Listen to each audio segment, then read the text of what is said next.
नाज़रीन, प्रोग्राम रुपया पैसा में आपको खुशामदीद कहते हैं। आलमी मईशत के ऊपर पैदा होने वाले असरात और बिलखुसूस पाकिस्तान की मईशत के ऊपर जो असरात मुरतब होंगे और उसके नतीजे में हमारी मईशत किस कदर दबाव में आएगी या बैनुल-अक़वामी मईशत किस कदर दबाव में आएगी, इस पर प्रोग्राम के अंदर आज गुफ्तगू करेंगे।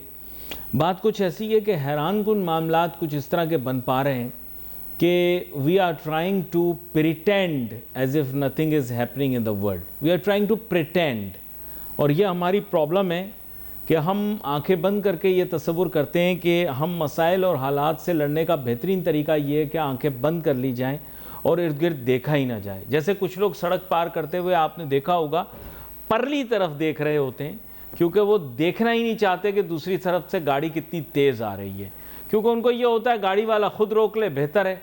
ये एक साइकोलॉजिकल इम्पल्सिव रिएक्शन है और ये पाकिस्तानियों में बहुत ज़्यादा पाया जाता है, क्योंकि वैसे तो ये छोटी छोटी चीज़ों पर परेशान होते हैं। मोबाइल फ़ोन के ऊपर इतने बड़े बड़े कवर लगाते हैं, उस पर प्लास्टिकें चिपकाते हैं, सोफ़ों के ऊपर प्लास्टिक तब तक लगी रहती है जब दादा ख़रीद के लाता है, पोता जो है उसकी शादी होने वाली होती है तो सोफ़ों के प्लास्टिक उसके बच्चे फाड़ते हैं। तो लेकिन सर पे हेलमेट नहीं पहनते, देखें सीट बेल्ट नहीं पहनते, अपनी जान की कोई परवाह नहीं, माल के पीछे दीवाने। खैर एनीवे, इस तरह की बहुत सारी चीज़ें हैं जो कि आम लोगों की समझ में नहीं आती और वो भी सोचते रहते हैं। एक दफ़ा एक अंग्रेज़ मुझे मिला, कह रहा है आपके मुल्क में लोग बहुत ज़्यादा बीमार रहते हैं। मैंने कहा क्यों? कह रहे हैं लोग हर वक्त खून थूकते रहते हैं। मैंने कहा खून थूकते रहते हैं? तो कहने लगा ये देखें, ये देखें, ये देखें, दीवारों पे लोगों ने खून थूक रखा है और जगह जगह लोग बसों में से भी खून थूक रहे हैं, आपके लोग तो बीमार हैं। मैंने कहा नहीं भाई, ये तो पान है, ये तो हमारा कौमी मशगला है, पान खाते रहना। अब गुटके और मावे पे बात आ गई है। खैर एनीवे, और सुपारी, सौंफ, और इसके अलावा सौंफ तो चलो खाना सेहत के लिए अच्छा होता है। खैर मेरे साथ बहुत ही आम मेहमान शामिल गुफ्तगू होंगे। रेहान नसीम साहब जो कि फैसलाबाद चैम्बर के साबिक़ सदर भी हैं। इसके साथ साथ ये भी बताता चलूँ कि अब तो फैसलाबाद में भी लोग पान बहुत ज़्यादा खाते हैं और वहाँ पर भी थूकते रहते हैं, तो कहीं किसी एक्सपोर्टर की तरफ से ये भी मामला पैदा हो गया कि इम्पोर्टर ने आकर पूछा कि खून थूकते हैं, तो खून थुकवा ज़रूर रहे हैं हमें, लेकिन वो महंगाई का ज़रूर हो सकता है, लेकिन पान का नहीं हो सकता। वेलकम करता हूँ रेहान नसीम साहब आपको। जी अस्सलाम वालेकुम, थैंक यू अली भाई। रेहान नसीम साहब, अब खैरियत से होंगे? अल्लाह का करम है। रेहान नसीम साहब, अब कुछ पाकिस्तान के हालात मामलात ऐसे हैं कि वो मेडिकल रिकॉर्ड दिखाकर हमें बताया जा रहा है कि सेहत बहुत अच्छी है, लेकिन हकीकतन मामलात कुछ इस नोयत के हैं कि मईशत बड़ी दबाव की शिकार है। पाकिस्तान का इमेज बहुत अच्छा है, हुक्मरान बहुत अच्छे हैं, वफाकी वज़रा बहुत अच्छे हैं, वज़ीर आज़म बहुत अच्छे हैं, पूरी कौम बहुत अच्छी है, सब लोग बहुत अच्छे हैं। इस चीज़ को एक तरफ रख देते हैं, ठीक है, एक लम्हे के लिए मैं और आप हकीकत पसंदाना गुफ्तगू करते हैं जैसे कि आप करते हैं हमेशा, और let's talk about the reality and the economic challenges emerging out of this conflict. क्या कहते हैं आप? देखें अली भाई, आपने बड़ा आज इम्पोर्टेंट इशू आज डिस्कस कर रहे हैं। पाकिस्तान देखें हमेशा से एक बात कहते हैं, शॉर्टेज ऑफ डॉलर्स का शिकार है पिछले चंद सालों से। क्या हमेशा से ही है? हम कभी IMF, कभी दूसरे जो डोनर्स हैं उनसे कोशिश करते हैं कि हमें पैसे मिलें, और हमने कभी भी ऐसी स्कीम्स नहीं फॉर्मुलेट कर पाए आज तक। अगर हम पिछले कई सालों की, अगर कई दिहाइयों की बात करते हैं, तो इट्स वेरी अनफॉर्चुनेट कि हमने कभी ये नहीं किया कि हम उस पैसे को जो हम लेते हैं एज ए कर्जा, उससे कोई पॉजिटिव चीजें हो पाए। ये हमारी शुरू दिन से शायद बदकिस्मती रही है। बट एनी हाउ, अगर हम आज बात करते हैं, अब ये वॉर के बाद स्पेशली पाकिस्तान पर एक बहुत बड़ा, मैं समझता हूँ, मुआशी एक प्रेशर है जिसको अभी शायद उस तरह से नहीं ना हम समझ पा रहे हैं, ना हम समझना चाह रहे हैं, फ्रैंकली स्पीकिंग। अभी आपने एक फिगर देखी होगी कि स्कूल बंद कर दिए, जो कि हमेशा होता है, कोई मसला होता है तो सबसे पहले स्कूल बंद कर दिए जाते हैं, और उसके बावजूद कि आपकी जो कंजम्पशन ऑफ ऑयल है वो बढ़ गई, तो फिर फायदा क्या हुआ स्कूल बंद करने का? इन्होंने तो कहा था ना कि स्कूल बंद होंगे तो हम अपना ऑयल के रिजर्व्स को बिल्ड कर पाएंगे, लेकिन हमारी माफिया एक्सपोर्टरों से भी ज्यादा इन्फ्लुएंशियल है। उन्होंने फीस लेने के लिए स्कूल खुलवा दिए, वो एक्सपोर्टरों से भी ज्यादा इन्फ्लुएंशियल हैं।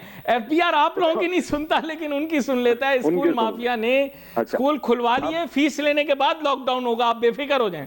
चले, अल्लाह ना करे हो, अब मुश्किल से खुले हैं। देखिए हम अपने बच्चों को क्या, अगर आप ये घर बैठे, आपको ही पता है ऑनलाइन में किस तरह बच्चे पढ़ते हैं। हमारे अपने बच्चे हैं, वो कब ऑनलाइन कोई पढ़ते। अब मुआशी बुरहान इतना संगीन है इस टाइम, आपका 27% जो ट्रेड डेफिसिट है वो बढ़ गया इस टाइम। अगर आप देखें इंपोर्ट और एक्सपोर्ट का, आपकी इंपोर्ट्स कम बढ़ गई हैं। मैंने लास्ट टाइम भी आपसे बात की थी। और एक्सपोर्ट्स इस महीने की फिर अगर एवरेज देखें ओवरऑल में तो 7 to 8% की कमी है। तो तकरीबन आज हम अगर बात करते हैं तो 18 to 19% का गैप है, जो कि अब अगर हम उस पर जाएं और वो 27 अगर % को एवरेज में करें तो हमारी रेमिटेंसेस आएंगी। रेमिटेंसेस का भी जो आने वाले दिनों में हम देख रहे हैं, जो गल्फ स्टेट्स सबसे ज्यादा पाकिस्तान में रेमिटेंसेस भेजती हैं, तो वहां पर जो सूरत हाल चल रही है उसके बाद मुझे तो लगता है वहां से भी 8 से 10% का तो इम्पैक्ट आएगा। तो पाकिस्तान पे एक मुआशी दबाव आने वाले दिनों में और बढ़ेगा। अब उसको मिलजुल के हल करना है, ना सिर्फ सरकार क्या कर रही है, प्राइवेट सेक्टर क्या कर रहा है, ये सारा मिल के होना है। मैं चंद दिन पहले कहीं से गुजर रहा था तो मैंने कहा कि प्राइम मिनिस्टर साहब और उनकी टीम, जो कि खास तौर पर प्राइम मिनिस्टर साहब को तो मैं देखता हूं कि वो इस बात पे बहुत फोकस्ड हैं कि किसी तरह जो किफायत शायरी पे कम काम किया जाए, लेकिन क्या उनकी टीम उस पर अमल कर रही है? क्या हमारे जो उससे नीचे लेवल के या प्रोविंस हुकूमत के जो अफसरान हैं क्या उस पर अमल कर रहे हैं? तो मुझे जाती तौर पे तो वो नजर नहीं आया वो अमल दरामद। अगर वहां से अमल दरामद नहीं होगा तो हम आवाम से भी एक्सपेक्ट नहीं करते कि आवाम भी अमल दरामद ना करे। स्कूल बंद थे, रात 1-1 बजे तक आप रेस्टोरेंट्स, शॉपिंग मॉल्स में रश था।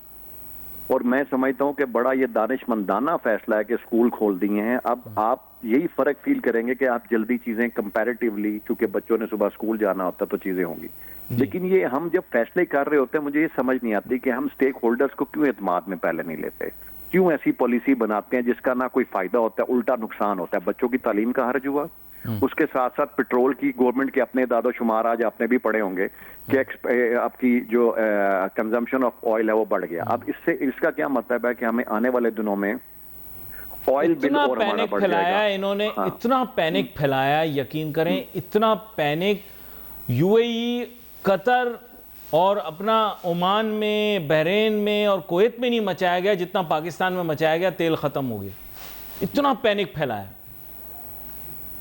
और उसकी वजह से आपको पता है रात रात तक पेट्रोल पंप खुले रहे और पेट्रोल पंप मालकान भी मिल गए फिर इसमें। To be very fair with you, I think their behaviour was anti social. बस यही हमारी सर यही बात मैं कह रहा हूं ना कि हमें एज ए नेशन भी हमें बहुत सारी चीजों को सोचना चाहिए, समझना चाहिए कि देखें एट द एंड क्या होगा, इसका नतीजा क्या होगा। अब भुगतेगी सारी अवाम, ठीक है। जब महंगाई आएगी, देखें आज गवर्नमेंट ने 2 टर्म्स ऐसी गुजरी जिसमें पेट्रोल प्राइसेस नहीं बढ़ाई। आने वाले दिनों में अगर गवर्नमेंट पेट्रोल प्राइसेस, जो कि मैं अगर वैसे एज ए लेमैन तो बात करूंगा नहीं बढ़नी चाहिए, लेकिन एज ए मुआशी तजियाकार तो बढ़नी चाहिए ना प्राइसेस। उसकी वजह यह है कि इसका प्रेशर आपके ऊपर आएगा, फिर ये आपके पास क्वेश्चन पहले नहीं है, और फिर ये होगा कि आपको कहीं ना कहीं और साइड से टैक्सेस की एक और जिसको कहते हैं ना, एक और प्रेशर आप पे टैक्सेस का आ जाएगा। वो आप तैयार रहे, वो ये करेंगे जरूर। देखें ये पेट्रोल की कीमत भी बढ़ाएंगे और टैक्सेस भी होशरबा इजाफा करेंगे। आई एम टेलिंग यू, तो उससे मरेगा एक आम आदमी। देखें जो उसमें असल में प्रॉब्लम ये है कि आप लोग बड़े अच्छे फाइनेंशियली स्ट्रांग हैं, आप वो लोग तो बहुत अच्छे गुजारा कर जाएंगे। असल में प्रॉब्लम पता है क्या, आप लोग बहुत अच्छे लोग हैं, ताजिर सनतकार। आप लोग शोर ही नहीं मचाते। आप लोग जो ये टैक्स लगाते हैं, आप कहते हैं यार 100 रुपये टैक्स लगाया, 2 रुपये कम कर दो, हमें छोड़ दो। असल में मसला ये आप लोग मान जाते हैं। मानना आपको नहीं चाहिए ना, आप मानोगे नहीं तो ये कर ही नहीं सकते अपना फैसला। मैं I am telling you sir, बात आपकी इस हद तक मैं हमेशा अली भाई कहता हूँ आपकी दुरुस्त है, लेकिन अनफॉर्चुनेट है ना, हम अपना राइट भी नहीं जानते कि हमारा राइट क्या है। हम गवर्नमेंट से डिस्कस भी नहीं करते। देखें आज एक और खबर अभी आपने सुनी होगी थोड़ी देर पहले कि सोलर हम सब ने अपने पैसों से लगाया, इस इंडस्ट्री ने अपने पैसों से लगाया। एक छोटे मैंने देखा है गांव में भी 1 या 2 प्लेटें सोलर की उसने अपने पैसों से लगाया। आज आप कहते हैं कि उससे जो बिजली बनेगी वो हम आपसे उसको अगर खरीद भी ले भी रहे हैं तो हम उसको आपके पैसे बंद कर देंगे, नहीं देंगे। क्यों भाई? आपने बिजली का रेट, हम हमेशा कहते थे कि बिजली का रेट इतना रखें कि एक आम आदमी उस सहूलत से ले।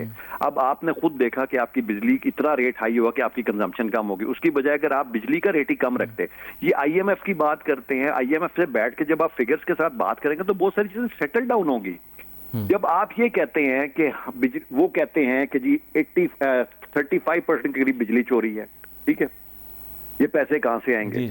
हम उस चोरी को नहीं रोकते, हम उतना 35% की प्राइस बढ़ा देते हैं। सर आईएमएफ बिल्कुल उस तरह है जैसे हर फैक्ट्री में एक अब्बा जी होते हैं जो दफ्तर आते नहीं है लेकिन उनके नाम के ऊपर हर काम करवा लिया जाता है।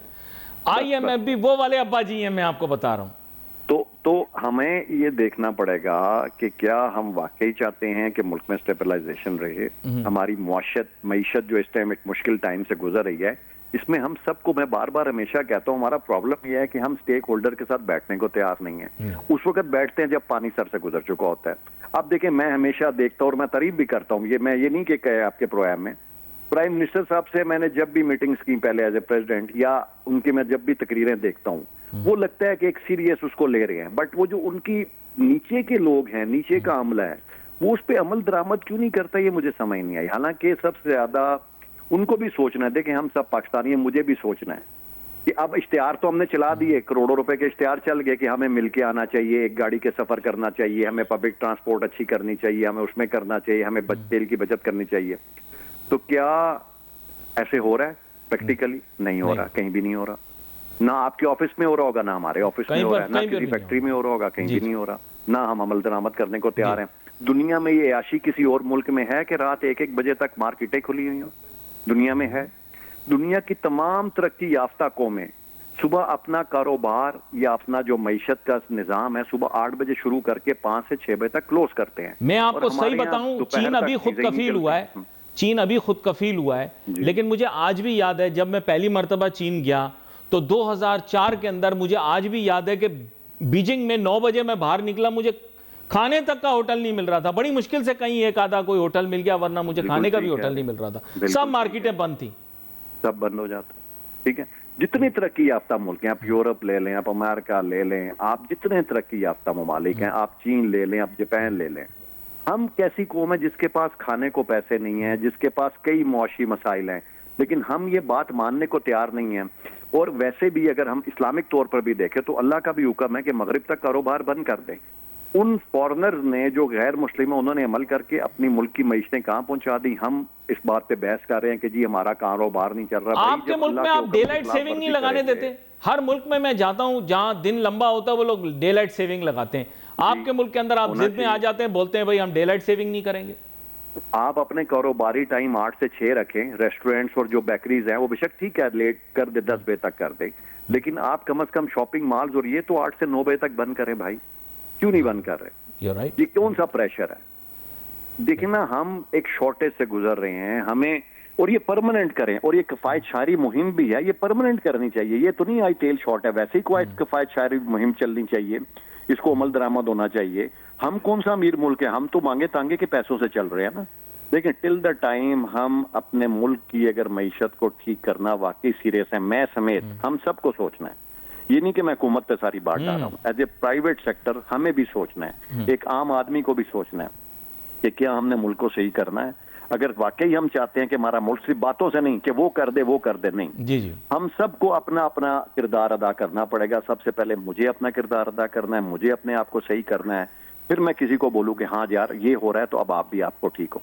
प्रॉब्लम हमारा ये है कि हम दूसरों को कहते हैं वो ठीक हो जाए, हम ठीक नहीं होना चाहते। असल प्रॉब्लम हमारा ये है, जब तक हम ये मामला को ऐसे ही चलाएंगे, मैं नहीं समझता कि मुल्क को हम तरक्की की सही राह पर गामजन कर पाएंगे। अच्छा, एक जो बहुत बड़ा चैलेंज है जिसके मुतालिक मैं सोच रहा था अभी, वो ये कि हम ईज़ ऑफ डूइंग बिजनेस की बात करते हैं, और जब भी कहीं इन्वेस्टमेंट का जिक्र आता है कहते हैं जी cost of doing business and ease of doing business. वैसे तो रियली स्पीकिंग दूसरे ममालिक के अंदर तो it is equated to be the same. उसकी वजह ये है कि वहाँ पर तो ब्यूरोक्रेटिक बॉटलनेक्स और रेड टेपिज्म होता ही नहीं, ना होने के बराबर होता है। लेकिन हमारे मुल्क के अंदर, I will be very Frank, इस बारे में बातचीत बहुत होती है लेकिन अमल कुछ भी नहीं होता। आप मुझे सच से बताएं, अगर मैं आपके सामने, क्योंकि आप बड़े बिजनेसमैन हैं, मशहूर बिजनेसमैन हैं, एक सर्वे रखूं और मैं आपको कहूं कि बताएं पिछले 20 साल के अंदर ईज ऑफ डूइंग बिजनेस के अंदर कितनी इंप्रूवमेंट हुई है, तो आप मुझे सही सही बताइएगा, क्या आपने improvement in front of your eyes देखी है कि नहीं? अगर सही बात करें तो उसकी बजाय ईज की बजाय और फर्दर डिफिकल्टीज, ये तो है जेन्युइन बात। ठीक है, अब हम आते हैं कि ये क्यों हुआ। उसमें मुझे पता है हुकूमत की भी मुआशी मुश्किलात हैं, ठीक है, उसमें हमारा भी किरदार है। हम सब, मैं समझता हूँ, वो जिसको कहते हैं ना, इस गुनाह में हम सब बराबर से शरीक हैं। मैं ये नहीं किसी को इल्जाम दे रहा कि यार मैं वो ये इसने किया। देखें, मैंने जैसे पहले बात की, आज के दिन में क्या हमें सब मिलके बैठना चाहिए? जितने फैसलाबाद क्या, लाहौर क्या, कराची क्या, हमारे जितने बड़े बड़े लीडरान हैं, जुमन ताजरान के खास तौर पर, जो कि शॉप्स कीपर हैं, इनके अंदर लाखों करोड़ों लोगों की दुकानें हैं, क्या उनको, हुकूमत को उनको साथ बिठा के तय नहीं करना चाहिए कि हमें 8 बजे तक आइंदा से अपने मुल्क को आगे लेके जाना है? आप सुबह 8 बजे कारोबार खोलें, डे लाइट सेविंग करें। ठीक है, हमारे यहाँ गर्मी का एक अंसर आता है, तो हम उसको अगर 6 की बजाय 8 तक ले जाएं, चले 9 तक ले जाएं, तो क्या हमारी शॉपिंग बंद हो जाएगी? नहीं बंद होगी। मैं समझता हूँ बेहतर होगी। आप दुकानदार के भी खर्चे बचेंगे जो लाइट ज्यादा यूज करते हैं, तो उसका भी फायदा होगा, हुकूमत की भी एनर्जी सेविंग होगी। लेकिन जहां तक आपकी बात यह है कि हम कोई भी ताउन करने को तैयार नहीं, ना हुकूमत ताउन करने को तैयार है, ना पब्लिक ताउन करने को तैयार है। प्रॉब्लम हमारा ये है, हम कॉन्फिडेंस में नहीं लेते, जिसका हम वो बहाना मिलता है उन हमारे दोस्तों को, ठीक है, और फिर वो कहते हैं कि जी हमारी बात नहीं सुनेंगे। यही एक मसला है जो मैं कहता हूं कि कोई भी पॉलिसी बनानी है, पहले एक स्टेक होल्डर्स को इन्वॉल्व करें, और मैं बार बार कहता हूं जेन्युइन स्टेक होल्डर्स। अच्छा, मैं आपको बताऊं, ये दुकानदार आपसे कहीं ज्यादा बुरा तो नहीं मानेंगे, मैं आपको बिल्कुल स्ट्रेट फॉरवर्ड बात बताऊंगा, ये दुकानदार और ये मार्केटें जो हैं, ये आप लोगों से ज्यादा पावरफुल है इंडस्ट्रियलिस्ट से। उसकी वजह ये, हाँ देखिए, मैं आपको बता रहा हूँ, देखिए आप लोगों के पास जब FBR वाले आए तो आप लोगों ने बहुत शोर मचाया, बड़ी मुश्किल से आप लोगों का नोटिफिकेशन वापस हुआ नहीं, लेकिन उन्होंने जुबानी कलामी कह दिया, हो गया वापस। आप लोग भी खुश हो गए, कमेटी बना दी गई कि जी अगर कोई मसला होगा तो आप उस कमेटी के पास। इन अदर वर्ड्स उन्होंने ऐसी मतलब सरसरी, इन्होंने देखे कहा कि अगर हमारे मार्केट के अंदर अगर टैक्स वाला आएगा तो फिर आइंदा वोट नहीं पड़ेगा। आप देखें, उसके बाद से FBR वाले कभी मार्केट में गए ही नहीं। पहले उनको लॉलीपॉप दी कि ये वॉलंटरी स्कीम होगी, फिर उसके बाद वो फिजल आउट हो गई। आप मुझे बताएं कितने रिटेलर रजिस्टर हुए? सारी दुनिया जानती है, पूरा पाकिस्तान जानता है क्या हुआ। तो सर ये आप लोगों से ज्यादा पावरफुल है, या ज्यादा पावरफुल है आपसे?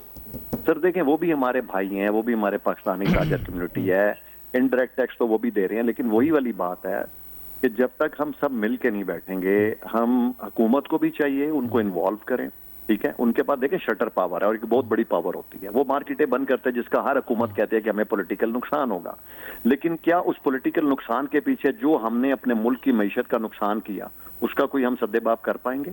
क्या ये इसके ऊपर कभी किसी ने सोचा? आप मुझे ये बताएं कि गवर्नमेंट नेग्लिजेंस की वजह से कितनी दफा फैक्ट्रियों की आग बुझ नहीं पाती, गवर्नमेंट नेग्लिजेंस की वजह से कितनी दफा फायर टेंडर नहीं पहुंच पाते, कभी एक दफा भी आप लोगों को पूरी फैक्ट्री का मुआवजा मिलता है?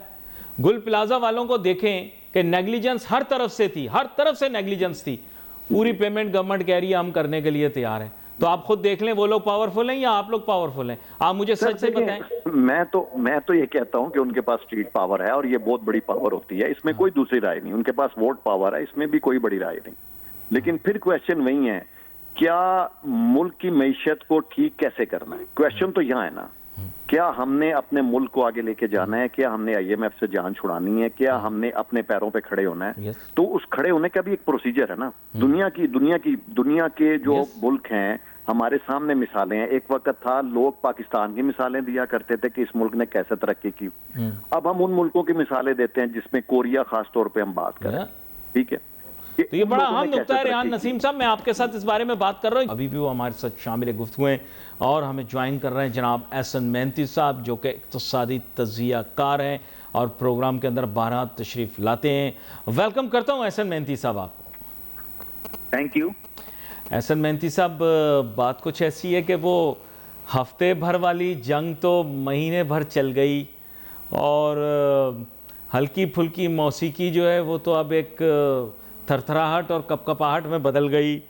अब what do you foresee in the future for the regional conflict and its impact on Pakistan's economy? जी देखिए, आई थिंक कि रीजनल जो कॉन्फ्लिक्ट है वो तो कॉम्प्लेक्स इसलिए हो रहा है कि एक दिन जो है वो जाहिर कुछ ऐसी बातें आती हैं यूनिवर्सिटीज यूएस गवर्नमेंट की तरफ से कि ये जो है 2 to 3 वीक्स चलेगी, और हॉर्मस जो इस वक्त हम देख रहे हैं कि जहाँ पर मेनली कॉन्फ्लिक्ट जो है वो डेवलप हो रहा है, वो वहाँ पे जो है उसको एक एक रेलेवेंट करार दिया जाता है। नेक्स्ट डे उसी कोई जो है वो बेसिस जब बनता है वो इस वॉर की एंड का, तो आई थिंक कि वहाँ पे हमने देखा कैपिटल मार्केट दुनिया भर की जो है वो अब इस वक्त प्रेशर की तरफ है, और फिर एक अनसर्टेनिटी है कि ये ग्राउंड वॉर जो है अगर ये डेवलप होती है तो ये 2 to 3 वीक्स के अंदर किस तरह से जो है इसका कंक्लूजन होगा। तो अनफॉर्चुनेटली कल हमने देखा कि मार्केट जो है काफी ज्यादा तेज हुई जब ये कमेंट्स आए कि जो 2 to 3 वीक्स के अंदर या वेरी सून जो है इस वॉर को एंड किया जाएगा। तो बात वही है कि मार्केट जो है वो इधर साइड पर रैटल कर रही हैं, और 2-3% ग्लोबल मार्केट जो है मूव करती हैं पर्टिकुलर स्टेटमेंट पर। अच्छा, यहाँ पर आपने बड़ी अहम बात की। यहाँ पर मैं रेहान नसीम साहब को भी गुफ्तगू में शामिल करूँगा। रेहान नसीम साहब, मुझे पता नहीं कि फैसलाबाद के अंदर लोगों की कितनी तवज्जो है इस तरफ, लेकिन आप लोगों के यहाँ एक दौर के अंदर स्टॉक एक्सचेंज की जानिब आप लोग बड़े राग़िब होते थे, और स्टॉक एक्सचेंज के अंदर जो कुछ हो रहा होता था उस पर नज़र फैसलाबाद के लोग भी रखते थे। अब आप लोगों का कोई स्टॉक एक्सचेंज से कोई ताल्लुक है, या अब आप लोगों ने मुनक़ता कर दिया अपना ताल्लुक? नहीं, देखें, स्टॉक एक्सचेंज से तो ताल्लुक मुनक़ता कभी हो ही नहीं सकता ना। देखें, पाकिस्तान स्टॉक एक्सचेंज है, उसके ऑफिसेज जो भी हमारे ब्रोकेज ऑफिसेज हैं उनके फैसलाबाद में भी ऑफिसेज हैं, क्योंकि एक वक्त होता था सिस्टम डिफरेंट था, फिर यहाँ पर एक उसके सब ऑफिसेज बने। अब तो पता है आपको ऑनलाइन सिस्टम है, डिफरेंट हो गया है, लेकिन उसके ऊपर सारे देखें ना, आज मार्केट माइनस में चली गई। कल कितनी पॉजिटिविटी थी इस खबर पे कि जंग रुकने वाले, जो भी बात भी कर रहे हैं मेरे भाई। तो ये प्रैक्टिकली तो देखें ना, billions of rupees up down हो रहे हैं, और ये ऐसे लग रहा है जैसे कि पूरी पाकिस्तान की इकोनॉमी जो है वो अब इस चीज पे चल रही है कि कभी ऑयल की प्राइस रात को $95 होगी, जो भी इस टाइम $108 के करीब हो गई है। आज रात को एक नया ट्वीट आ जाएगा तो उसके बाद क्या सिचुएशन होगी जी। इतनी अनसर्टेनिटी इस टाइम है पूरे पाकिस्तान में, पूरी बिजनेस कम्युनिटी में। अगर हम एक्सपोर्ट की बात करते हैं तो आज मैं माल क्या बेस करके बेचूंगा, कि मुझे अगर टेक्सटाइल की बात करता हूं, जो फाइबर था 98 सेंट पे, आज $1.30 पे है। आने वाले दिनों में क्या होगा? पीछे चाइना ऑफर नहीं कर रहा, इंडोनेशिया ऑफर नहीं कर रहा, आगे क्या होगा हमें नहीं पता। आगे क्या होगा? चलें, ये सवाल मैं एहसन मेहनती साहब से पूछता हूँ। एहसन मेहनती साहब, बात यह कि बिजनेसमैन भी परेशान है, आगे क्या होगा? बात यह, can V base our entire outlook of the economy on a tweet or a statement by the US president every day, every hour, perhaps every minute? क्या कहते हैं आप? देखें, बिल्कुल इसको तो हमें फॉलो करना पड़ेगा। फॉर्चुनेटली जो है हम देख रहे हैं कि कुछ जाहिर है मिडिल ईस्ट इकोनॉमीज हैं, उनको ट्रबल था ईरान की जो सुप्रीमेसी था। आई थिंक कि वहां पर कुछ बातें ऐसी भी आई कि इसको मिडल ईस्ट ने खुद फंड किया है। अनफॉर्चुनेटली ये करने लगेगा। इस वक्त हम देख रहे हैं कि कुछ नए ग्राउंड वॉर की तरफ जो है नए मिडल ईस्ट पार्टनर्स जो हैं उनकी अप्रूवल, एटलीस्ट र्यूटर्स सपोर्ट कर रहा है कि उनकी अप्रूवल है और ग्राउंड वॉर में वो जो है वो अपनी पार्टिसिपेशन करेंगे। ऐसी सिचुएशन के अंदर हम देखेंगे कि मिडल ईस्ट का डायरेक्ट कॉन्फ्लिक्ट होगा ईरान के साथ, और इस वक्त एटलीस्ट पाकिस्तान जो है उसका रोल ये है कि वो किसी तरह से जो है इस ऑब्लिटरेशन को जो है इसको खत्म करे, और फिर जाहिर डिप्लोमेटिक फ्रंट से इस वॉर के अंदर रोल प्ले करे। अनफॉर्चुनेटली हम इस वक्त सक्सेसफुल इसलिए भी नहीं हुए कि हमारी खुद की एम्बेसी के नियर जो है वो बॉम्बिंग हो गई इजराइल की, और आई थिंक हमने ईरान के जो पास हमारी कॉन्फ्लिक्ट थी, तो उस पर भी एक रीजन है कि जो हम अगर इसमें एंटर होंगे तो अनफॉर्चुनेटली हम पे भी इसका इम्पैक्ट आएगा एज अ कंट्री। तो we really need to be very careful.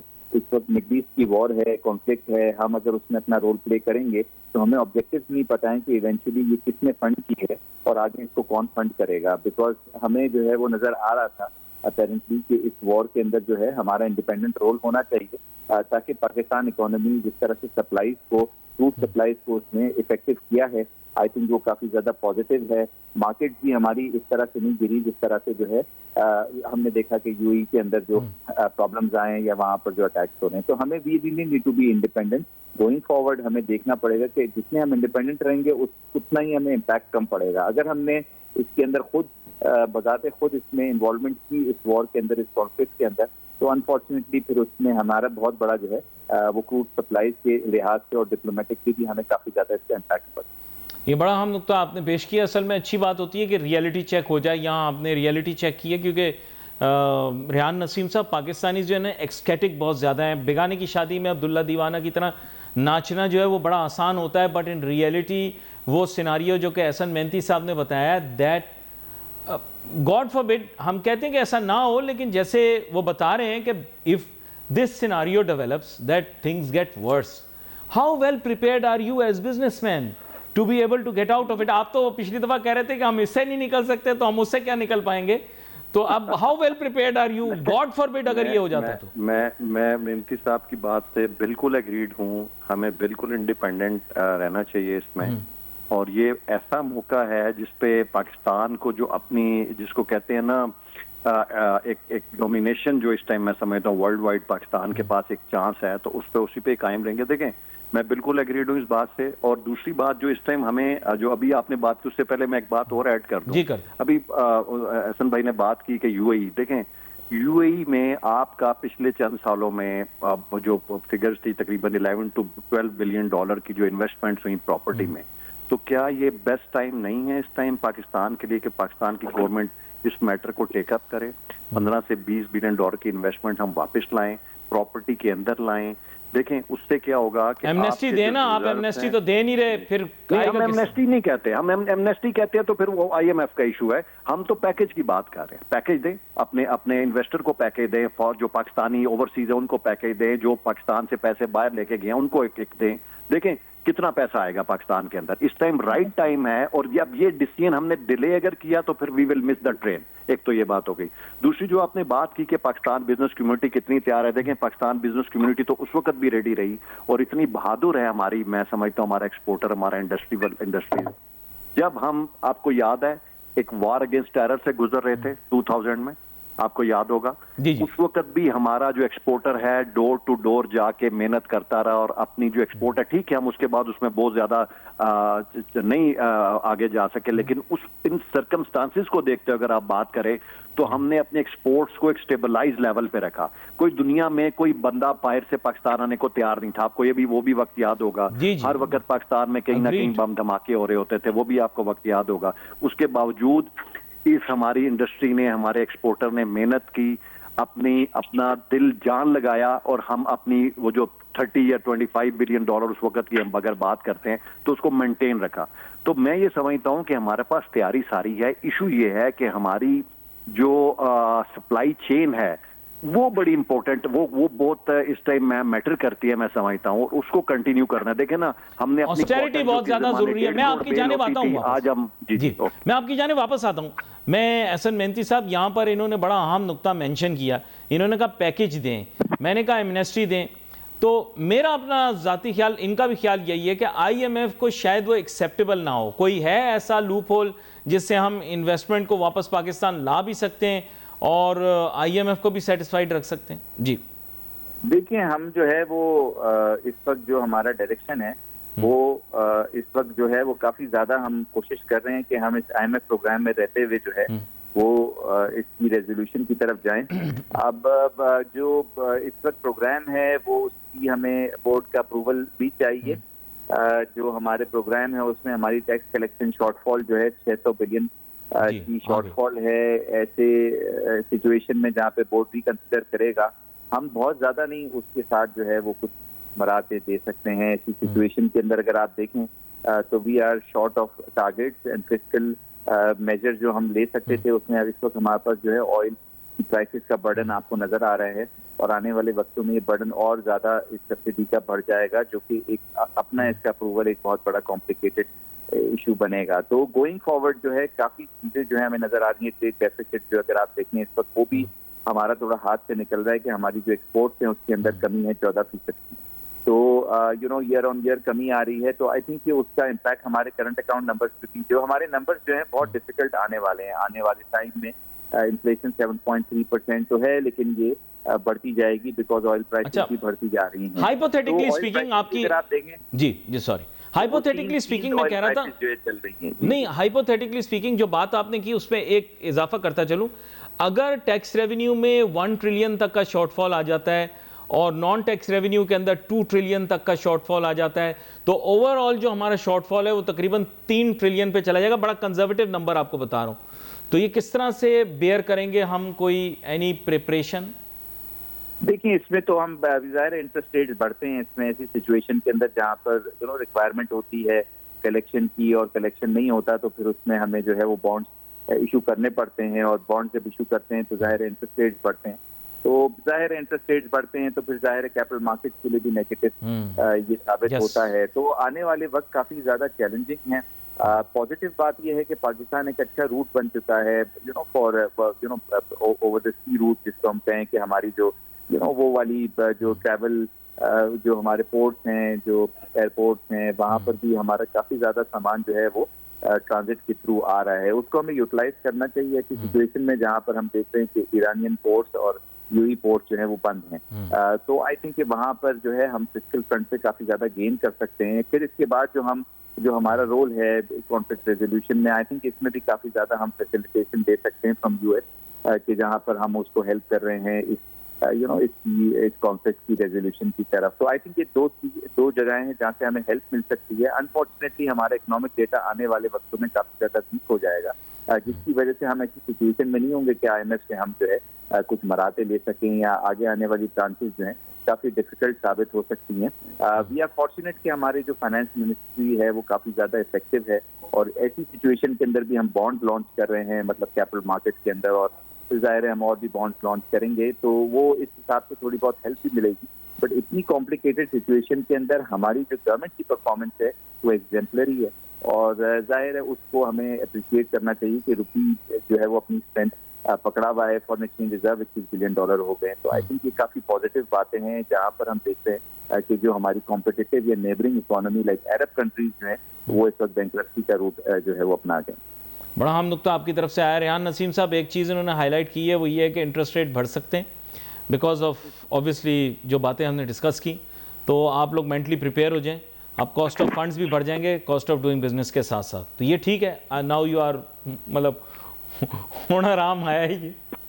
नहीं, मैं तो पहले ही देखें, जब के प्रोग्राम ही स्टार्ट हुआ था मैंने पहले ही कहा था डिफिकल्ट टाइम आने वाला है जी। आपका जो ट्रेड डेफिसिट है वो 27% तक बढ़ गया है, और बिल्कुल बात मेहनती साहब सही कह रहे हैं कि हमारा देखें आपका इन्फ्लेशन का रेट भी आज 7+ चला गया है।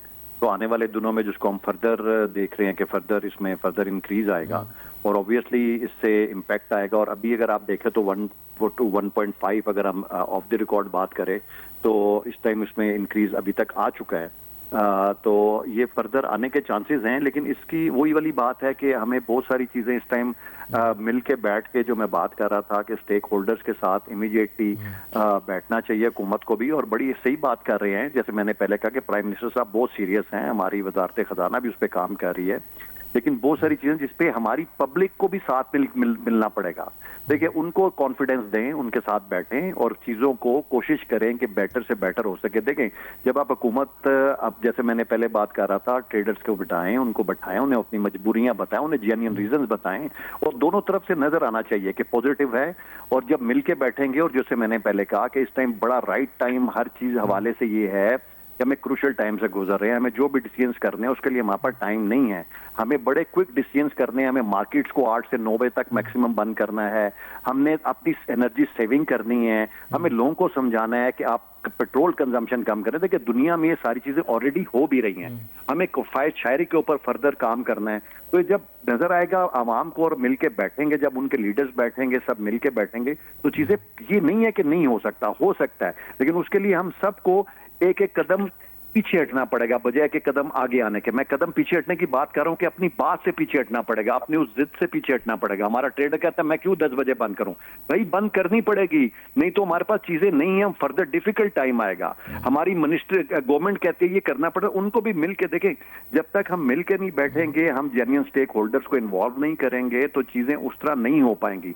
और ये राइट टाइम है, इमीडिएट एक्शन लेना चाहिए, और बड़ा जो क्विक डिसीजन है, बजाय लॉकडाउन करने के हमें अर्ली टू अर्ली अपना जो डे लाइट है सेविंग, उसको यूज करना चाहिए। 8 से 8 करें, अपने टाइमिंग्स करें। उसके बाद आप इंडस्ट्री के ऊपर जो भी इस टाइम प्रेशर है, देखें मुझे पता है हुकूमत की, मैंने पहले भी आपको कहा था, बहुत सारी मजबूरियां हैं और वी अंडरस्टैंड दैट मजबूरियां, लेकिन जब हम मिलके बैठेंगे उसका सोल्यूशन भी निकलेगा और इंशाल्लाह निकलेगा।